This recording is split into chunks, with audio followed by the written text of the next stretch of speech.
बिस्मिल्लाहिर्रहमानिर्रहीम। Dear students, अस्सलाम वालेकुम।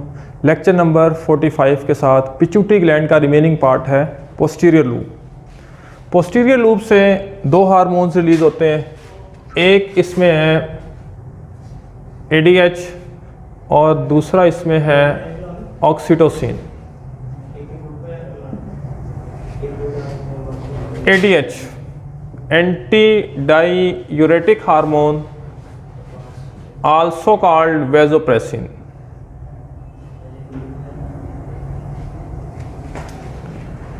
ADH कब रिलीज होता है? ADH रिलीज होता है जब हमारी बॉडी में ब्लड का वॉल्यूम कम हो, ब्लड का प्रेशर कम हो, बॉडी डिहाइड्रेशन में हो, यानी वाटर का लेवल बॉडी में कम हो, ऐसी कंडीशन में ये रिलीज होता है। सो decrease blood volume, decrease blood pressure, decrease water content, etc. ये तब रिलीज होता है। करता क्या है ये? थोड़ा सा आप लोग याद फरमाएं, आपने नेफ्रॉन पढ़ा था, फिर नेफ्रॉन के कलेक्टिंग डक्ट के ऊपर आपने ADH को डिस्कस किया था। ADH आता है, कलेक्टिंग डक्ट पे एक्ट करता है, वहाँ से वाटर की रीअब्जॉर्प्शन करता है, यही इसका काम है। रिलीज होता है ये पोस्टीरियर लूप से जब हाइपोथैलेमस को decrease blood volume, blood pressure, water content decrease का स्टिमुलस मिलता है।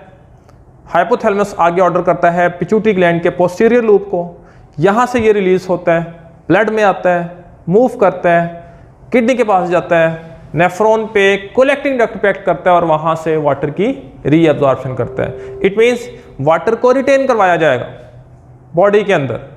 जब वाटर जो बाहर यूरिन के साथ जा रहा था उसको वापस रीअब्जॉर्ब करवा के ब्लड में फेंका जाएगा, तो ब्लड में वाटर के अब आने से blood volume of course increase होना शुरू होगा और बाकी भी जो काजेस हैं रिलीज के वो कंपनसेट होना शुरू हो जाएंगे। So function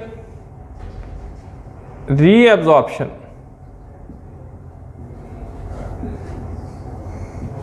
of water from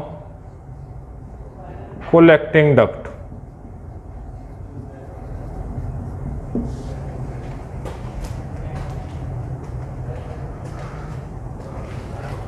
अगर ये हार्मोन ज्यादा रिलीज होता है,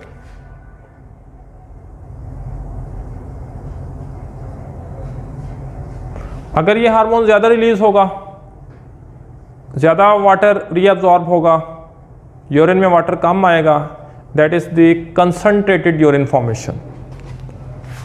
तो इससे हाईली कंसंट्रेटेड यूरिन बनेगा। अगर डिक्रीज रिलीज होते हैं तो डाइल्यूटेड यूरिन बनेगा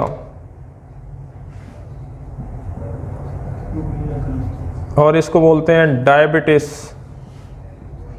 इंसिपिडस।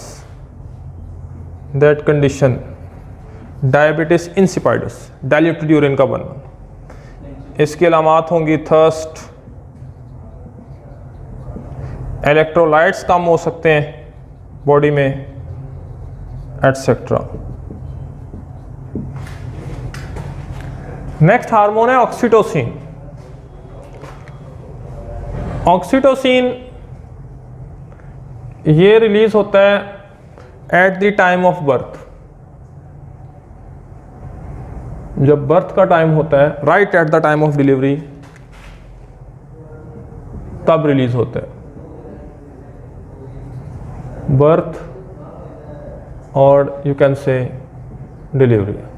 क्या करता है ये? फंक्शन और एक्शन। ये एक्ट करता है यूट्रस पे। फीमेल की बॉडी का रिप्रोडक्टिव पार्ट है यूट्रस, जिसके अंदर फीटस की डेवलपमेंट, एम्ब्रियो की डेवलपमेंट होती है, वहाँ एक्ट करता है और वहाँ पे यूटेराइन कंट्रैक्शन करवाता है। जिसको लेबर पेन भी कहा जा सकता है, जिससे यूट्राइन कॉन्ट्रैक्शन लेबर पेन होती है और जो फीटस है मतलब बेबी है वो बॉडी से डिलीवर होके दुनिया में तशरीफ़ लाना शुरू करता है। सो यूट्राइन कॉन्ट्रैक्शन और you can say labour pain that results the delivery of baby, I mean birth। Pituitary gland से नेक्स्ट ग्लैंड हम पढ़ेंगे, that is the thyroid gland।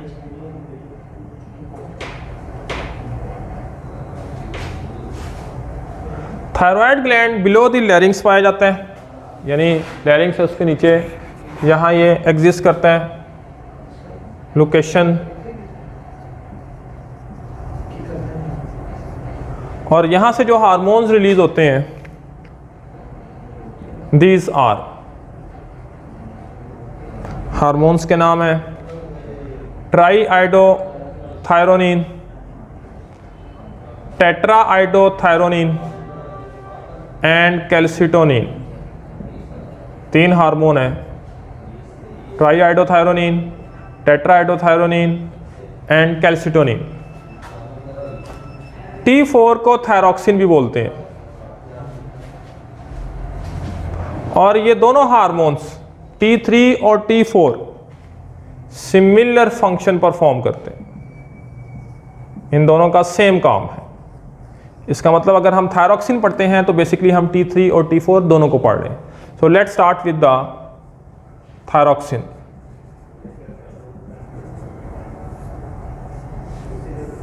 Thyroxine कब रिलीज होता है? जब थायराइड ग्लैंड पे आके एक्ट करता है TSH, thyroid stimulating hormone. So thyroxine is released by TSH from pituitary gland. PG stand for pituitary gland. अब इसका फंक्शन क्या है, थायरॉक्सिन करता क्या है? थायरॉक्सिन के बारे में एक बात बड़ी मशहूर है। Thyroxine increases basal metabolic rate. ये बेसल मेटाबॉलिक रेट को इंक्रीज करते हैं। अब ये क्या है basal metabolic rate? Basal metabolic rate बोलते हैं ओवरऑल बॉडी के मेटाबॉलिज्म को बढ़ाता है। कैसे? ग्लूकोज है, इसकी ब्रेकडाउन करवाएगा, इससे रिलीज होगी एनर्जी और हीट, और इस तरह हम कहेंगे बॉडी का बेसल मेटाबॉलिक रेट इंक्रीज होगा। इस हार्मोन के बारे में ये कहा जाता है कि ये डेवलपमेंटल और ग्रोथ के अंदर भी इन्वॉल्व है। एम्फीबियंस है, मसलन फ्रॉग का लार्वा है, इसने कन्वर्ट होना है अडल्ट फ्रॉग में।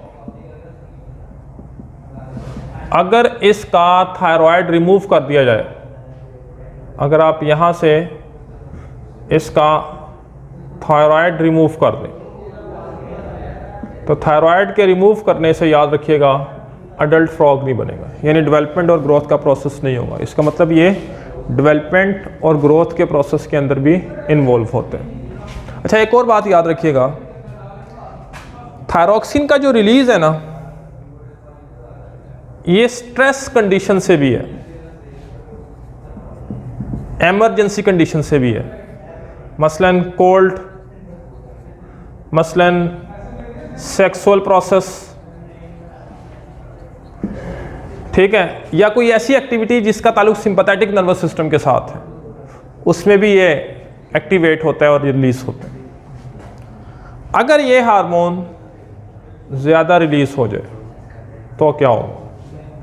ज़्यादा रिलीज हो जाए थायरॉक्सिन तो एक डिजीज़ होती है ग्रेव्स डिजीज़, और ग्रेव्स डिजीज़ में क्या होता है, एग्ज ऑप्थाल्मिक गोइटर, ये जो आंख एग्ज होता है बाहर, ऑप्थाल्मिक आइज, ये जो आइज है ना ये बाहर को निकलना शुरू हो जाती है, एग्ज ऑप्थाल्मिक गोइटर। इसमें increase basal metabolic rate, BMR stand for basal metabolic rate, ये इंक्रीज होते हैं। अगर हालात ट्रीट ना किए जाएं, इससे कार्डियक पैरालिसिस भी हो सकती है, यानी जो कार्डियक सिस्टम है वो मफलूज हो सकते हैं, और कार्डियक सिस्टम पैरालाइज होने का मतलब है डेथ भी हो सकती है। डिक्रीज रिलीज, अगर थायरॉक्सिन कम रिलीज हो तो क्या होगा, दो बातें हैं। एक बात है कॉन्जेनिटल डेफिशिएंसी, यानी बच्चे की पैदाइश हुई है, पैदाइशी तौर पे उसमें थायरॉक्सिन कम है, ये है पैदाइशी तौर पे, अगर कमी है तो डिजीज़ होगी क्रिटिनिज्म। इसकी अलामात बुक ने लिखी हुई हैं, छोटे छोटे हाथ होंगे, छोटे छोटे बाजू होंगे, पाँव होंगे, छोटापन होगा, ग्रोथ कम होगी, ये कोर्स हेयर्स होंगे, खुरदरे बाल होंगे, स्किन ड्राई होगी, ये अलामात हैं।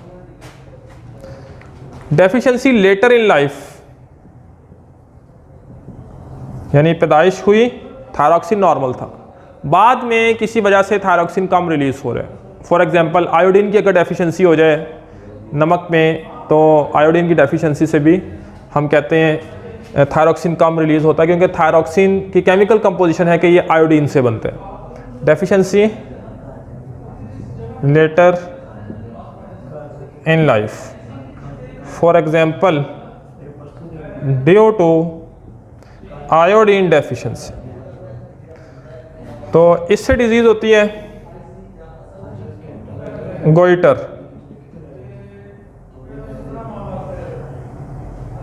और फिर इससे होता है मिक्सोडीमा।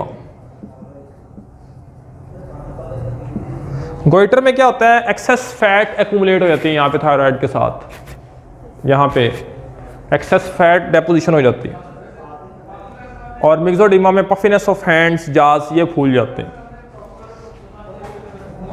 दूसरा हार्मोन इसमें वेरी इंपॉर्टेंट, कैल्सिटोनिन। कैल्सिटोनिन की अगर मैं बात करूं, चलें यहाँ पे बात करते हैं कैल्सिटोनिन की।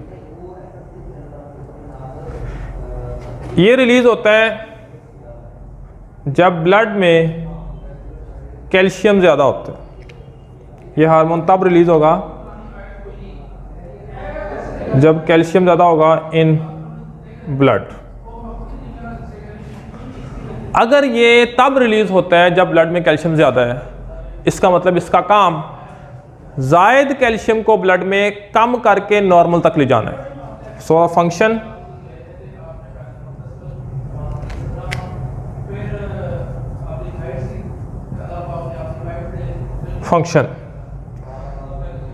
टू डिक्रीज, याद रखिएगा डिक्रीज से यहां मुराद है normalise, normalise blood calcium.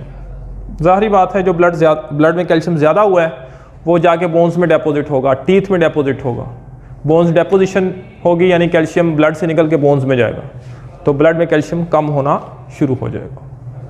This is all about the thyroid gland. Take care, अल्लाह हाफिज़।